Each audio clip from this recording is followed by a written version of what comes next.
Well, what happens when you mix a Church of God pastor turned Messianic with a group of Native Americans and you lock them in a basement somewhere around Richmond, Virginia? If you've ever thought about that one, well, I haven't. So I guess we're going to have to get a report from Barry Phillips of what it was like. It was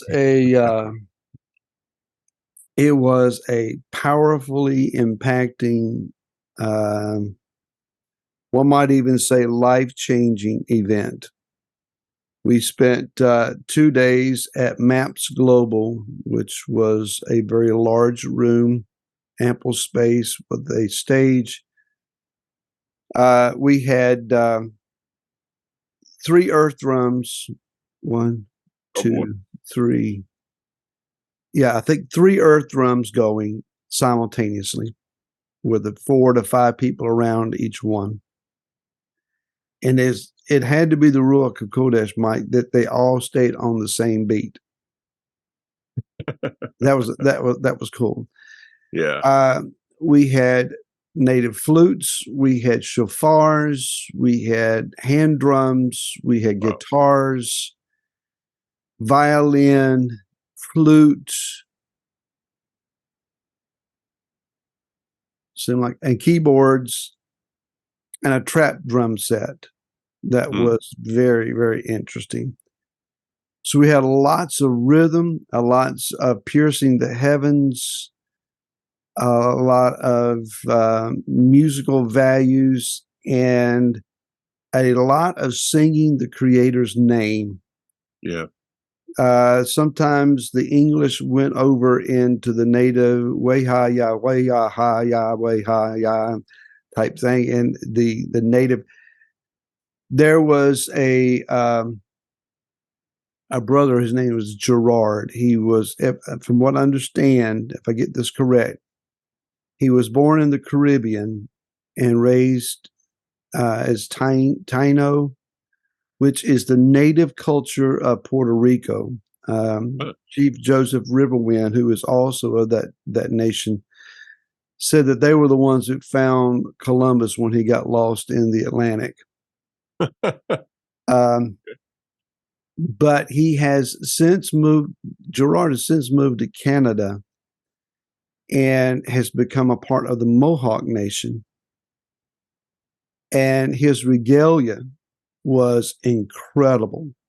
The headdress, the pageantry and color schemes, his shield, the bells that were on his legs and feet, so that when he danced, there was that ching, ching, ching, ching type sound.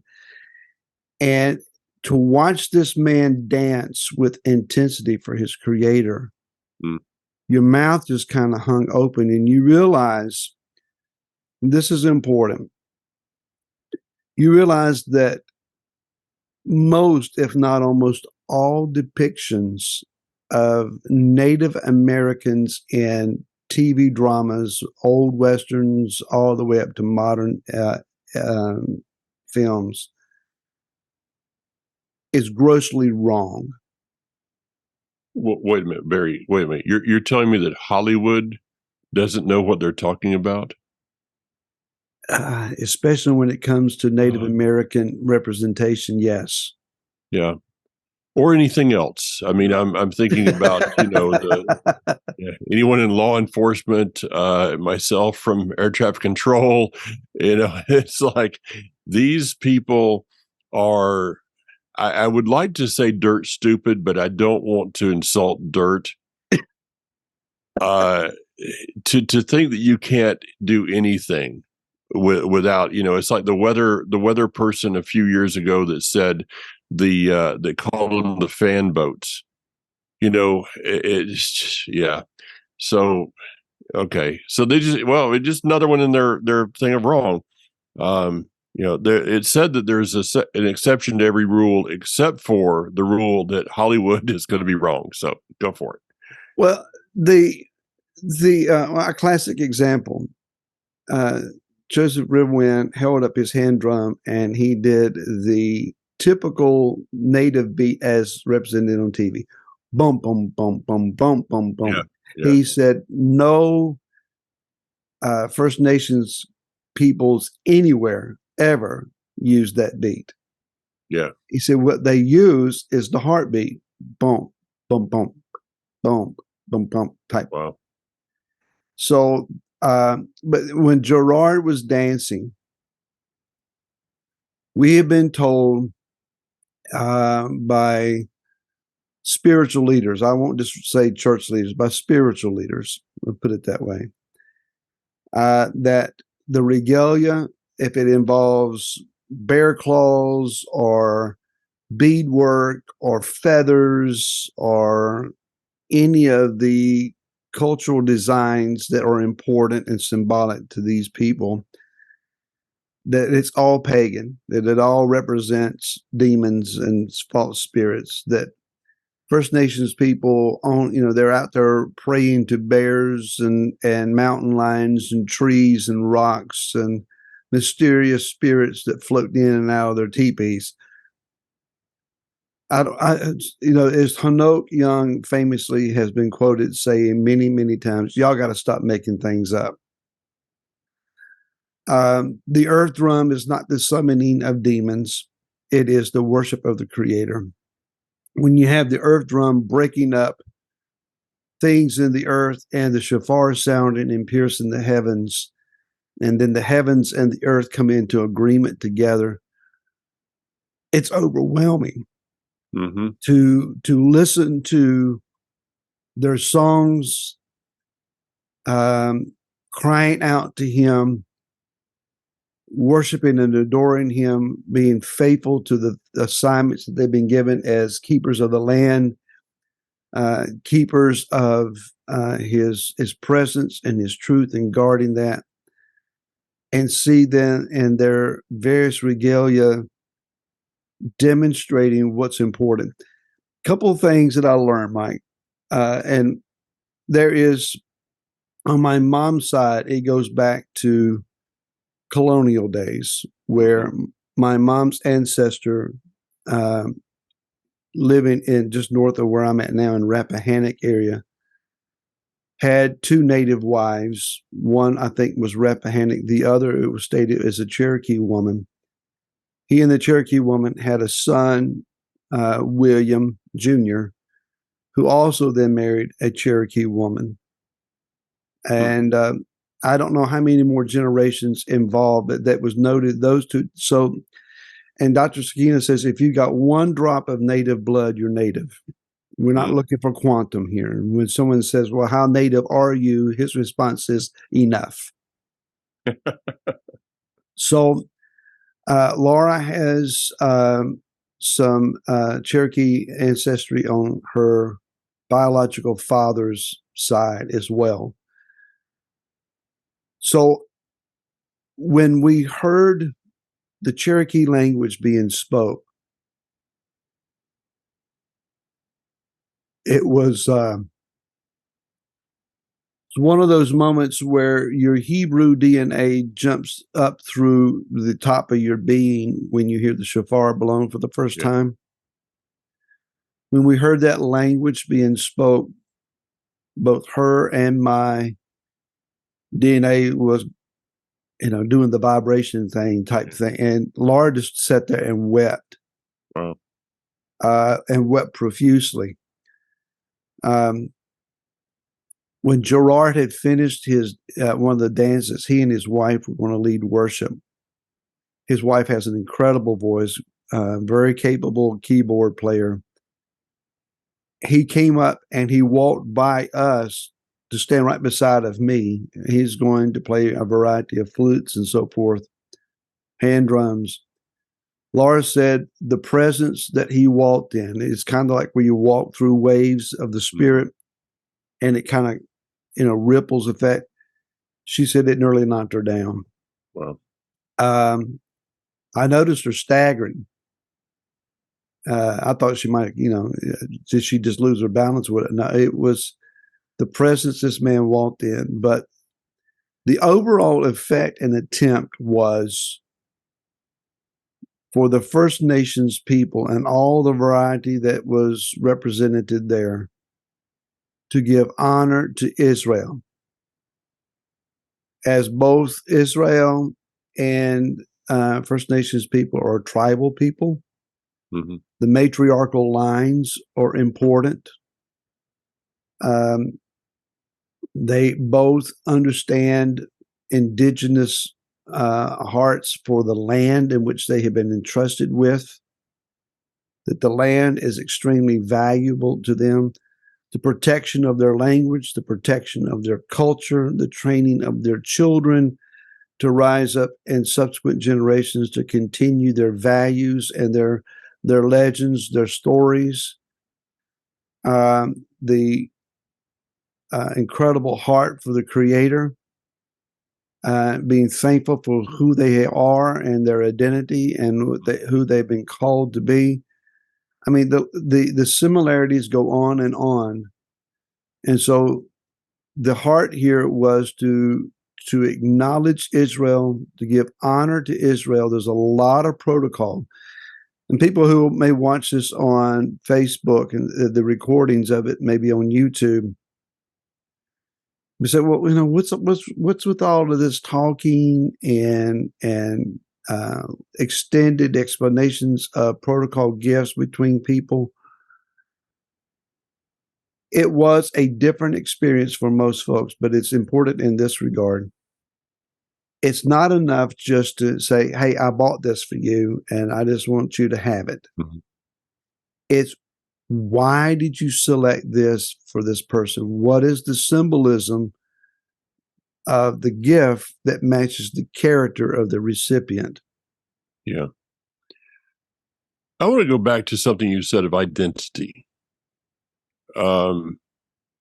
So we've talked a lot. I've talked a lot about identity on this program and various other programs that I've done, and I'd like to get back into the gift thing in just a moment. But identity. So my understanding, and please, you have been around Dr. Zakina Kwamanique more than I have. Jesse Running Bear is a friend, but I haven't seen him in quite a while. So identity. It's been the Native American culture that I know of is very, very much, I believe, rooted in the Scripture, in the Torah, in the relationship with the Creator. Along the way, you had missionaries that came in, and many of them embraced a Methodist culture. I'm told by Jesse Running Bear that along the way, the shamanism came in. And I think some of the things that we would look at as, as non-biblical would go maybe to that. So what I see is the Native Americans have been a people that since the Columbus in those days maybe have been struggling with identity and have been told by various people that they're, well, you're not this, you're something else. Is that a fair representation? Yeah. In a nutshell? It's the old line of, in order to be born again, you got to learn to eat with a knife and fork. Mm-hmm. And where it wasn't enough to come in to share the message of Messiah with a people. You had to change their culture to make them look like you. In order for you to accept my Messiah, you got to become as I am.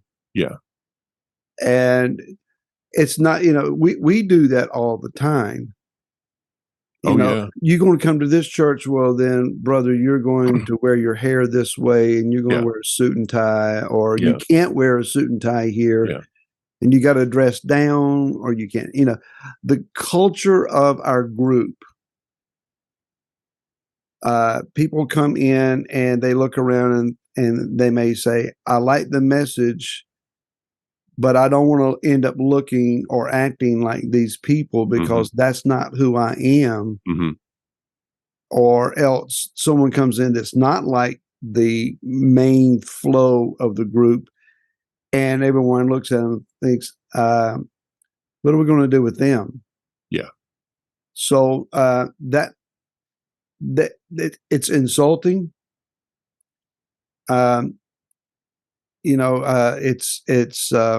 It's prejudiced a bit, and it's not the heart of Messiah. Well, here's the question, I guess, that I would have direct, and I know you're speaking from someone who has been around that culture, and your relationship with Zakina and various ones. So I run the risk of being what Raleigh Washington said, Pastor Raleigh Washington said at Promise Keepers Pastors Conference many years ago. He said, "I refuse to be a BBW." And everybody's kind of looking at him. And he said, that's a black man talking to a black man about a white man and what a white man is. So when we're wanting to talk about a culture, we really need to go and speak to those who are part of the culture. And that's why I enjoy time with Jesse Running Bear and others. So I'm running the risk of, though you've been a part of that, we're not speaking directly to those that were, like this person you're talking to. So with that all being said as an intro, did the people that were there, the Native Americans that were there honoring Israel, do they see themselves scripturally as Israel or part of Israel? I think there was a great sensing of that there it was.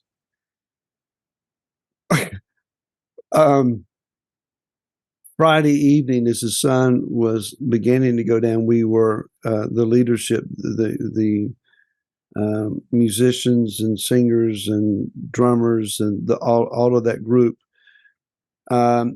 We were gathered in a prayer room, and Joyce Fatoni from our congregation brought in loaves of challah, and we had the fruit of the vine, the non-fermented version, in that location. Out of respect for that location. Yeah. But a brother prayed, and then Kwamnik asked me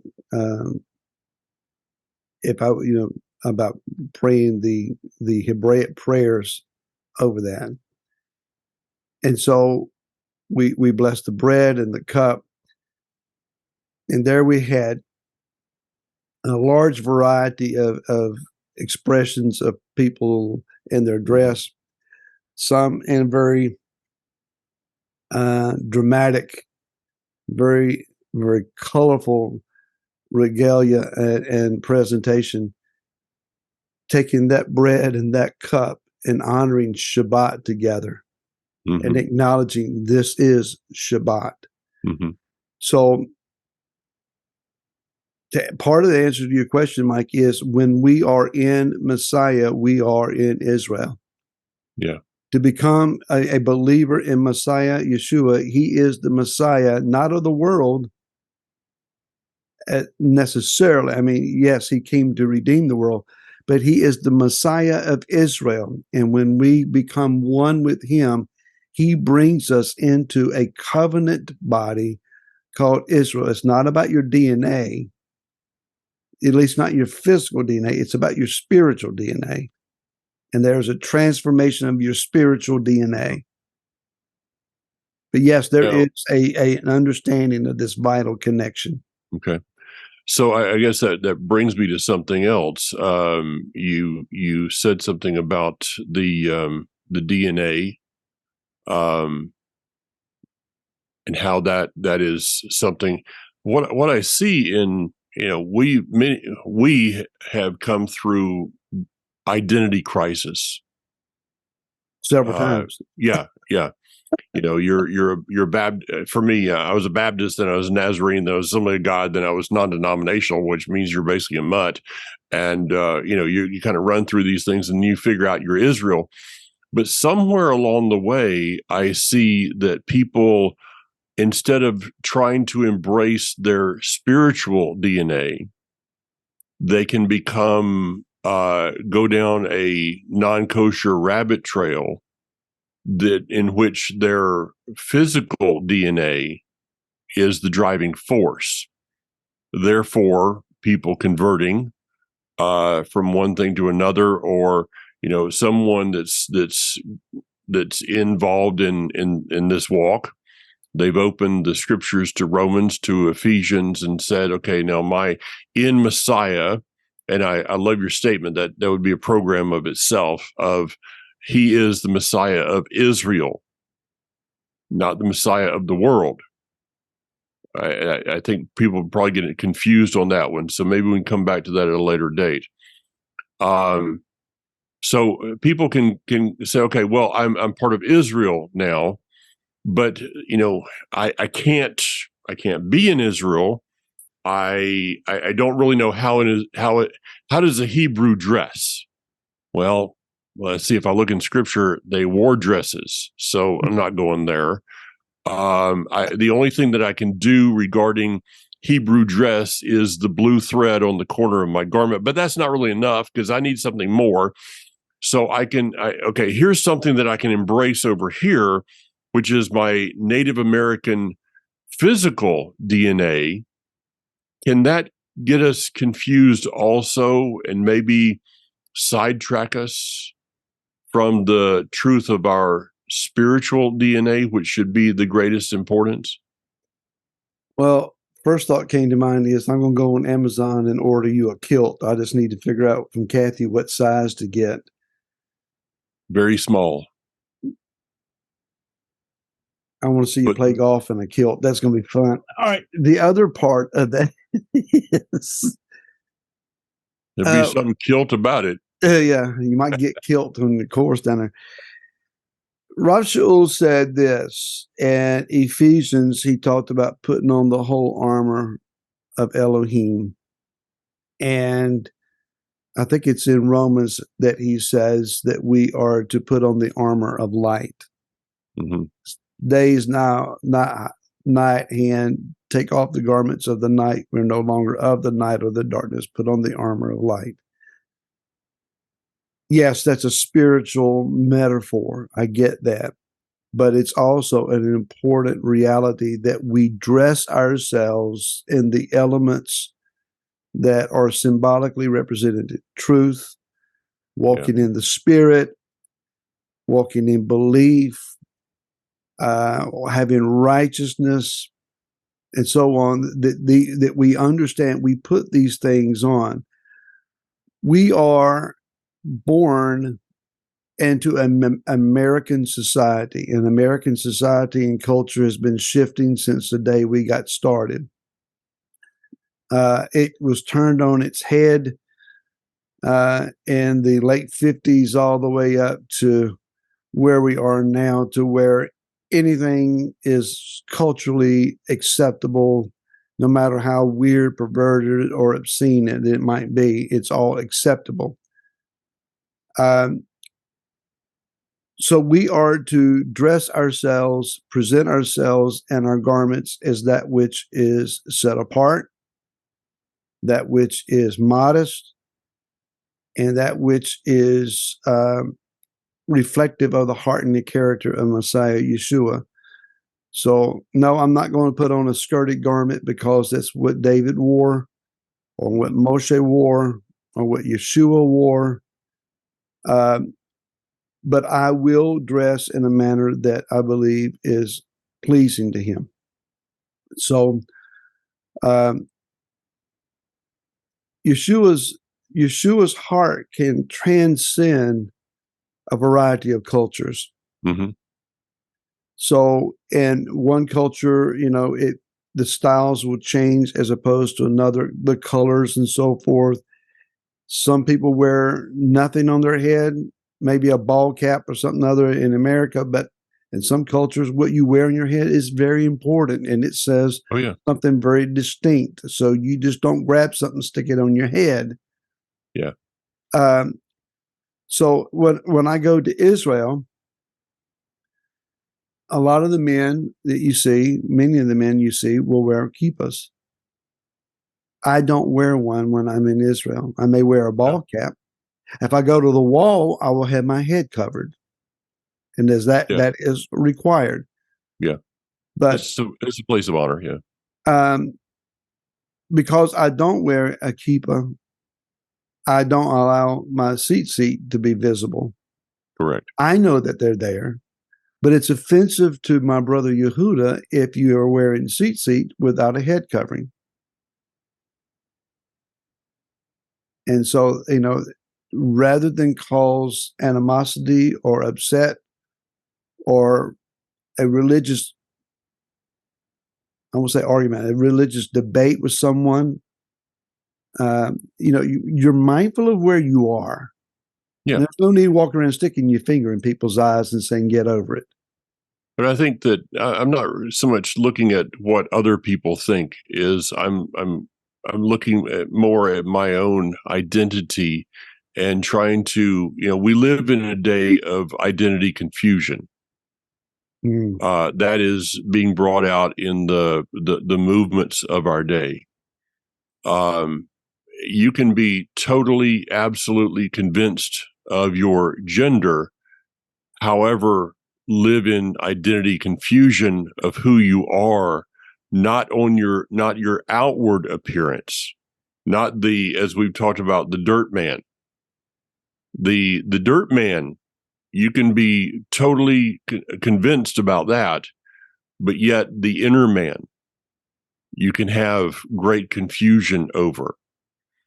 You and I, otter Southern, how, but Southern is my sub identity. We were both born in America, but American, this ruffles people's feathers at times. American is my sub identity. My identity is in Israel. To the best of my knowledge, I have absolutely zero DNA from Israel physically. If you go to the Diaspora Museum, if you would take my DNA and send it into 23andMe and ask how Jewish is this person, you would get a laugh track back.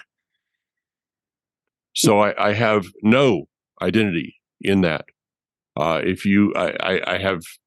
I know of, I have no identity in Native American, though I appreciate the culture. My wife does, going back to Cherokee. I have, when you study my family line, you can go back generations. Mine gets to South Carolina and pretty much that's it. And, somewhere from Europe. I have no idea where any DNA or anything came from, regarding my physical being. And I really don't care in the end. Those would all be subcultures. If I found out tomorrow that I'm 100%, as Jesse Running Bear is, Tuscarora or Cherokee or Jewish, Ashkenazi, Sephardic, whatever. If my being changed, then I should have dealt with my identity better to begin with. So I guess I'm kind of ranting on that a little bit, Barry, because I'm not trying to be somebody I'm not, and we need to all make sure that we're not trying to be somebody we're not, but because of Messiah, we need to be the person we are. So our DNA has a place of importance up to a point. Yes, absolutely. Absolutely. And we should embrace that. Knowing where you came from can be beneficial, especially in that it may explain why you think and do as you do. Correct. So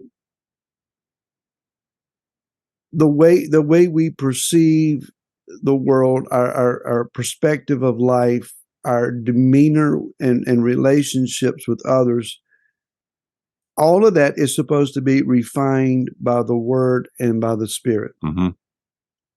None of us were born without a flaw. It's in there. Yeah. And it's built in to some degree.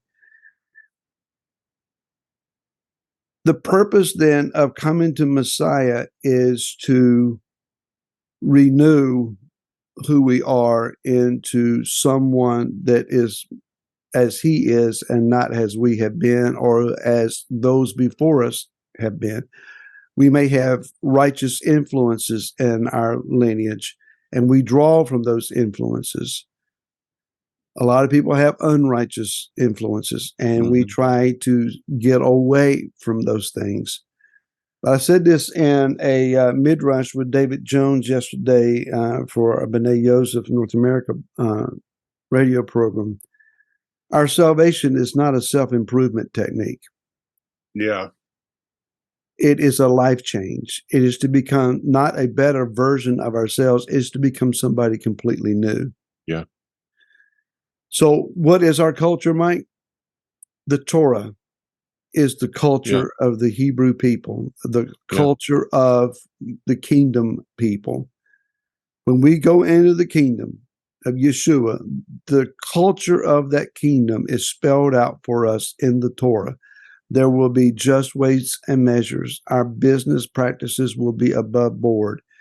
We will allow the land to rest every 7 years. We will celebrate and observe Shabbat every week. We will go before the king and acknowledge the king. We will have temple worship. We will have tribal land allotments. We will have a better refined identity as the Messiah himself will look at you, Mike Clayton, and say, you're of this tribe. You will camp among them. This is who I see you as, and we will embrace that and run with it. Yeah. And if I happen to be over there in the tribe that is predominantly, whatever that tribal name is, but it became predominantly, the Native American culture driving it. Hey, I'm all for that. I guess my point is that what I've seen in the past, and this is nothing at all against. I mean, I would have loved to have been there. I was in Colorado at a wedding. And it was an event in itself that we talked about on Life on Purpose last night with the guys. But if I had not been there, I would have made every effort I could to have been with you guys up there because I love the culture.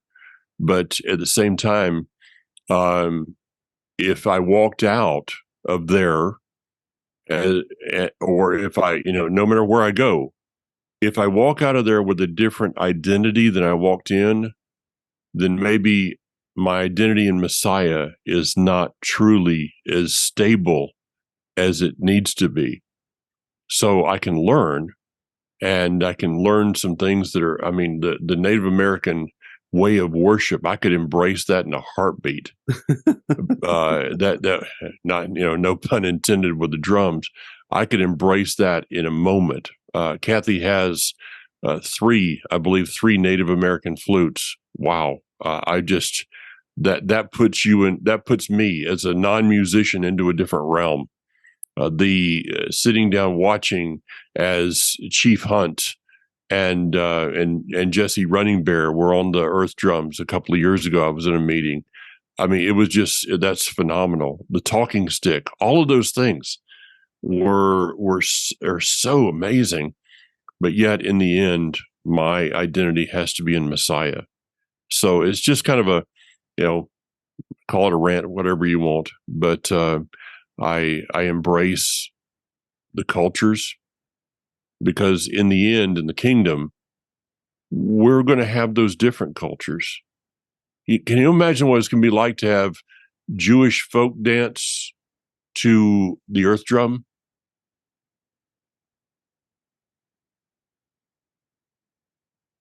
And a mariachi band playing in the background. Yeah. Or Asian style instruments that sound we kind of shake our head, and I don't get that.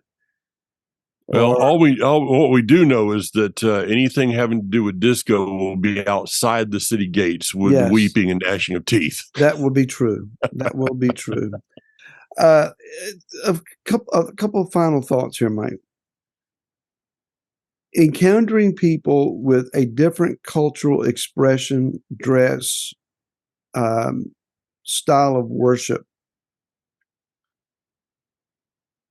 One, we can learn to, it's not being tolerant of, it's trying to become understanding of. And it is in the effort to listen to what they're saying, Yeah.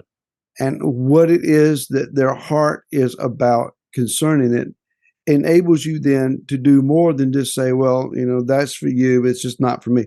It goes beyond it. It comes to a place where you give honor to it, because you learn the value of what is being said. That goes into not just in areas of worship, but in areas of life.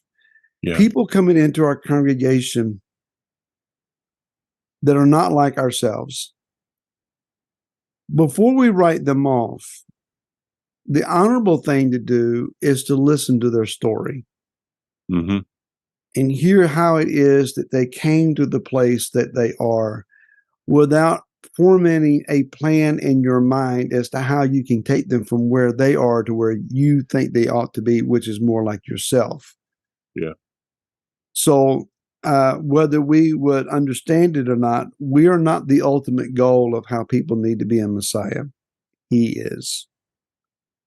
Yeah. So I would say the only thing I would add to that is not only honoring it, but embracing it as a part of the Creator and what He has brought forth.